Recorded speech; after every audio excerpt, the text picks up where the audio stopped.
시작할게요. 지금 마플 교과서를 8페이지를 한 번만 펼쳐볼래요? 자, 8페이지를 펼쳐보면 이렇게 거기에 뭐가 있냐면 단항식과 다항식은 구분할 수 있어야 해. 이건 구분할 수 있겠니? 단항식은 뭘 단항식이라고 하고 다항식은 뭘 다항식이라고 하는지가 꽤 중요합니다. 왜 중요하냐면 이제 분명히 문제를 낼 때 단순히 그냥 뭐 이렇게 띡 뭐다라고 직접적으로 주지 절대 않아요. 분명히 단항식이란 단어와 다항식이란 단어로 줄 거예요. 이건 이해하겠어? 오케이. 단항식은 어떻게 되어 있는 거냐면 숫자도 있고 문자도 있어요. 하지만 그들 사이의 관계가 곱셈과 나눗셈으로만 이루어져 있어요. 자, 숫자 5x, 미안해요. 5x라는 거, 그리고 5y라는 거, 그리고 이런 식으로 2분의 x라는 거. 이런 것들을 우리는 뭐라고 부를 거냐면 단항식이라고 부를 거예요. 알겠어요? 그리고 다항식이라고 한다면, 오케이? 어떻게 되어 있는 거냐면 다항식이라고 한다면 이 여러 가지의 단항식들이 덧셈과 뺄셈으로 구성이 되어 있습니다. 자, 솔직하게 말을 해봐요. 느낌을 그냥 얘기해봐. 괜찮아. 서로 중기 동갑이야. 알겠지? 오빠같이 생겼지? 미안해 자기야. 형들이 너무 무섭다고 했어. 장난이야 장난. 오케이. 자, 봐봐요. 다항식이라고 하는 게 전부가 아니야. 다항식이라고 하는 게 쌤 다항식이요. 오케이. 어떤 말이 되게 중요하냐면 이런 말이 되게 중요합니다. 그게 뭐냐면 봐봐. 얘는 일반적으로 우리가 다항식의 하나라고 부를 거예요. 다항식이죠. 네.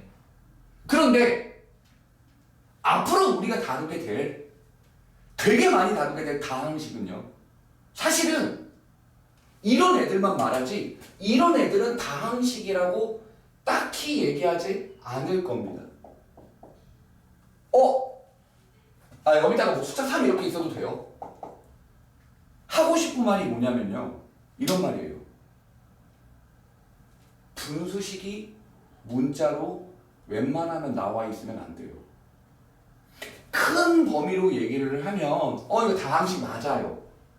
하지만 우리는 얘를 구체적으로 유리식으로 따로 배울 거예요. 그래서 이제 어차피 혹시 집에 혹시 재벌집 자식들입니까? 그런 거 아니죠. 그럼 혹시 기부 입학이 불가능하죠? 가능한가요? 한 20억 학교에 내고 대학 등록 불가능하죠. 그럼 어찌됐든 수능 봐야 되죠. 시험 봐야 되잖아요. 그쵸? 고3까지 어찌됐든 학교 다니면서 수능 봐야 될 거 아니에요. 그러면 분명히 말을 할 건데 어떻게 말을 할 거냐면 다항식 fx가 주어져 있다라고 할 겁니다. 뭐가 주어져 있다고요? 다항식 fx가 주어져 있다고요. 그러면 우리가 본능적으로 느껴야 해요. 얘는 아니겠거니. 오케이? 얘는 아니겠거니라고 느껴야 합니다. 무조건 어떻게 생겼거니? 이런 식으로 문자가 다 분모에 없고 이런 식으로 생기겠거니라는 걸 눈치를 채고 풀어야 해요. 가장 많이 하는 실수가 큰 범위로 따지면 다항식 맞지. 하지만 얘를 구체적인 용어로 유리식이라고 따로 배워요. 그러면 주된 다항식은 이런 애들로만 문제를 다루게 될 거고 만약에 진짜로 이걸 주고 싶다라고 한다면 유리식 fx라고 줄 겁니다. 알겠습니까? 네. 자, 다항식이 뭐며 그 다항식을 주로 이렇게 쓰며 얘는 특별한 이름을 붙일 거다라는 거예요. 알겠습니까? 오케이. 이게 중요한 말이에요. 다항식은 이렇게 생겼을 거다. 오케이? 네. 그래서 아직은 잘 모르죠. 왜? 이런 게 뭔 말인지 잘 모른다는 거죠. 왜? 아직 안 배웠으니까요. 근데 곧 배울 거니까 걱정하지 마세요. 다항식이라고는 하지만 이 fx가 절대로 이런 애들은 가능하거든요. 2 또는 3 이런 애들은 가능한데 누가 안 되냐면 이런 건 안 됩니다. 분수식은 또 아니에요. 쟤를 뭐라고 부를 거냐면 무리식이라고 해서 또 배울 거예요. 오케이? 이런 용어들이 이제 앞으로 아직까지는 고1이라서 지금 고1 범위를 하는 거라 안 나온 거지 이걸 또 뭐라고 부르냐면 무리식이라고 해서 또 배웁니다. 알겠습니까? 그러니 구체적으로 다항식이 뭐야? 유리식이 뭐야? 무리식이 뭐야? 를 구분할 줄 알아야 해요. 오케이? 단순히 다항식은 이런 것이라기보다는 힌트를 계속 이런 식으로 줄 거니 어떻게 공부를 해야 된다? 뭐가 유리식? 뭐가 무리식? 이렇게 구분을 할 수 있어야 합니다. 꼭 배워요. 그러니까 우리는 다항식은 항상 문자에 뭐만 붙어 있을 거다? 1, 2, 3, 4, 5, 6, 7, 8 이런 애들만 붙어 있을 거다. 그런 애들 다항식이다. 알겠어요? 오케이. 별거 없죠? 그쵸? 이 정도는 괜찮은 거지? 네. 그지? 네. 오케이. 그리고 우리 약속을 하나만 더 합시다. 식을 쓸 때는 특히 단항식은 사실 상관이 없는데 이 식을 쓸 때는 어떻게 주로 쓰냐면 그래도 봐봐 컴퓨터가 이거를 식을 처리하는 게 아니고 인간이 눈으로 보고 처리를 하는 거지. 그치? 네. 그러다가 보니까 얘를 식을 정리할 때도 꼭 두 가지 형태로 정리를 합니다. 어떻게? 내림 차순과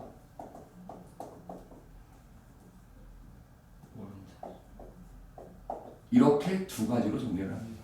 왜? 그래야 보기 쉽거든요. 자, 봐봐요. 이제 고등학교 1학년을 딱 올라가면 이제 중학교 때랑 좀 분위기가 사뭇 다르죠. 그쵸? 왜냐면 지금 중학교 때는 예행 연습을 충분히 할 수 있었잖아요. 그죠? 시험을 잘 보든 못 보든 내가 준비를 해보고 아니 잘 보면 잘 본 거고 못 보면 못 본 거고 이런 준비를 할 수 있었죠. 그런데 고등학교 때부터는 시험 한 번 한 번 한 번이 되게 소중해요. 왠지 봐봐요. 자, 너네는 인생에 한 방에 올인하는 게 좋아? 아니면 이 나눠서 여러 번 하는 게 좋아? 나눠서요. 그 너는 어때? 그치? 수능 한 번에 끝낼래? 아니면 내신 10번이거든요? 1학년 때 4번, 2학년 때 4번. 왜? 1학기 중간기말, 2학기 중간기말, 2학년 1학기 중간기말 이렇게 해서 총 10번이야. 3학년 1학기까지만 내신에 들어가거든요. 그 내신 관리만 잘해도 대학 가기 진짜 편해요. 이가 왜 그러냐면 쌤이 왜 이런 말을 하냐면 오케이? 쌤이 가르쳤던 이제 누나죠. 수능날 때마침 아버지가 출장을 가셨어요. 그러면 수능 보는 학교까지 가야 되잖아요. 엄마랑 택시 타고 가는 도중 교통사고 났어요. 걔 재수했어요. 수능날 여기 쇄골뼈 부러져서. 그러니까 그런 특수한 케이스도 생길 수 있으니 차라리 나눠서 열심히 10번을 준비해 놓으면 어때요? 훨씬 마음이 편하죠. 네. 자, 쌤이 왜 이 얘기를 하는지 보겠습니다. 자, 선생님들도 어쨌든 학교 선생님들도 사람이죠. 그쵸? 네. 학교 선생님들도 사람이란 말이에요. 그러면 학교 선생님들도 팔은 안으로 굽는다고 열심히 하는 친구나 재능 있는 친구를 좋아할 수밖에 없죠. 왜? 어차피 니네 수시는 학교 선생님들이 생활기록부를 잘 써주셔야 되거든요. 그러면 학교 선생님들이 처음에 애들을 어느 정도 레벨인지 모르잖아. 학기 초에는. 네. 그러니까 중학교 때 그런 성적으로 선생님들이 판단하기가 힘들어요. 왜냐하면 중학교 때와 고등학교 때는 실력 격차가 너무 많이 벌어지거든요. 그러면 학교 선생님들이 얘가 어느 정도 수준이구나, 어느 정도 레벨의 수학 레벨이 돼서 어디 대학을 가겠구나라는 걸 어떻게 판단하시게요? 식 정리하는 것만 봐도 압니다. 너도 생각을 해봐요. 네가 잘하는 게 있죠. 잘하는 건 어때요? 확실하게 익숙하죠. 네. 그쵸?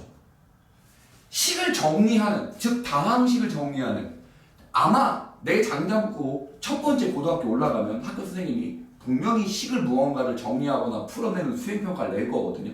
솔직히 그것만 봐도 대충 대학 어디 갈지 나와요. 근데 이거는 쌤만 그러는 게 아니고 다 똑같아요. 그러니까 지금 여기서부터 쌤 솔직히 이거 별거 아니거든요.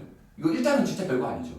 에이 뭐 다항식의 단원을 이거 연산 단원을 왜 못해요라고 하지만 잘하는 애들은 정말로 고3이 돼서 이거는 고3이 되면 식이 한두 단계로 끝나는 게 아니죠.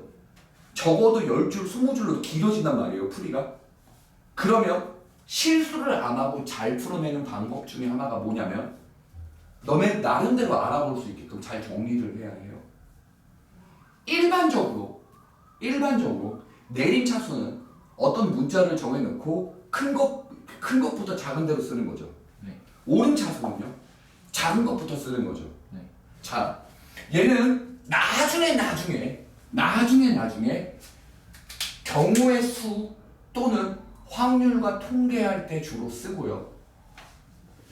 너네가 지금 연습해줘야 될 건 이런 형태를 많이 익숙해줘야 돼요. 큰 것부터 예를 들어 5x 4승 플러스 3x 제곱 플러스 2x 플러스 7 이런 거 있죠. 이런 거에 익숙해져야 해요. 오케이?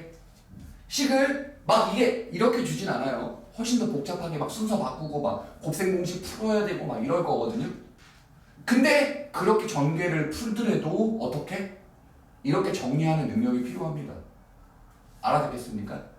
됐나요? 그래서 오름차순, 내림차순, 오름차순은 나중에 많이 씁니다. 나중에. 특정한 문제를 풀 때 자꾸 나와요. 이해했어요? 네. 오케이. 여기까지가 첫 번째 단원의 이 8페이지에서 필요한 내용들을 한 거예요. 그리고 동료한끼리 연산하는 건 괜찮습니까? 네. 괜찮나요? 네. 오케이. 그러면 잠깐만요. 이제 10페이지를 잠깐만 볼래요? 10페이지에 확인 주제 1번을 한 번만 1번, 2번을 한 번만 풀어볼래요? 네.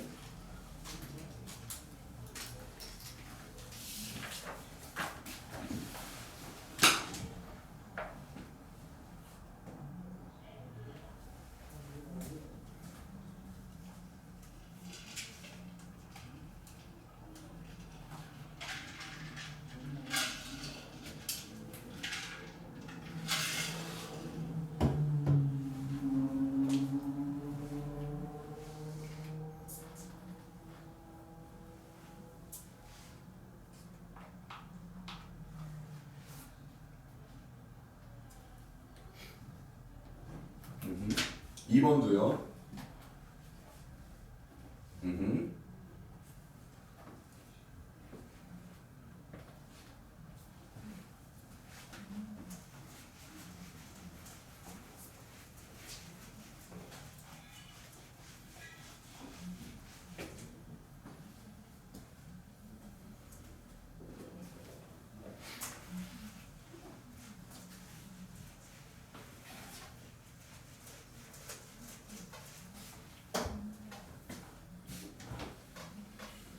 오케이. 봐봐요. 왜 쌤이 굳이 시켜보고 기다려서 봤냐면 이것 때문이에요. 자, 솔직히 니네 어느 게 더 손에 많이 버거워요? 1번이 더 버거워요? 2번이 더 버거워요? 2번. 오케이. 2번 볼게요. 우리는 최종적으로 써야 될 친구들이 이 친구를 계산해서 써야 하죠. 그래서 막무가내로 A를 뭐 하지 않아요? 얘를 먼저 집어넣고 풀진 않습니다. 네. 이건 알아듣죠? 네. 오케이? 이걸 먼저 여기다 집어넣고 풀면 4개까지 계산도 안 끝나죠? 오케이? 내가 슬슬 실마리를 던지려고 이런 말을 하기도 하는 거예요. 최종적으로 이 친구는 2A의 마이너스 B이죠.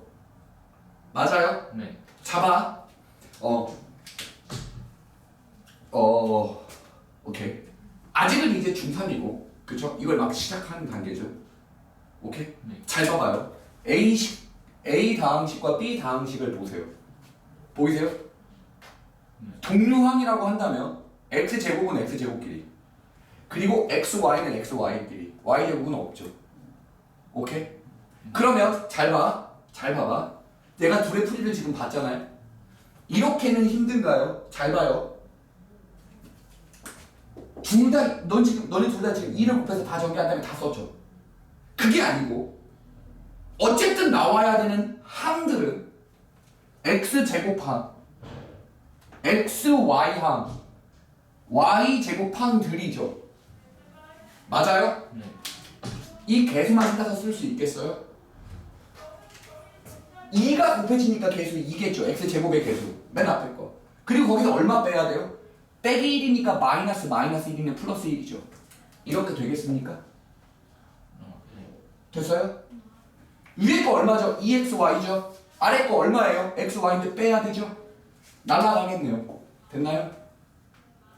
알아듣겠어요? 네. y제곱이죠. 위에 거 얼마예요? 2y제곱이고 아래 건 없죠. 네. 이것만 댕강 쓸 수는 없겠어요? 괜찮겠나요? 오케이? 네. 봐봐요. 잘 봐봐요. 많이 풀면 어찌됐든 이렇게 바뀔 거거든요. 왜냐하면 니네가 생각해봐. 이런 문제 100문제 주고 풀고 집에 가라 그러면 너는 나름대로 어떻게 하겠어요? 요령을 찾겠죠. 그쵸? 네. 하지만 지금 내가 말하는 논리 중에 틀린 건 하나도 없죠. 네.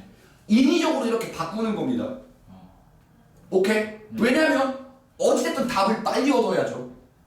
100문제 풀고 습득하는 능력을 그냥 의도적으로 바꿉시다. 오케이?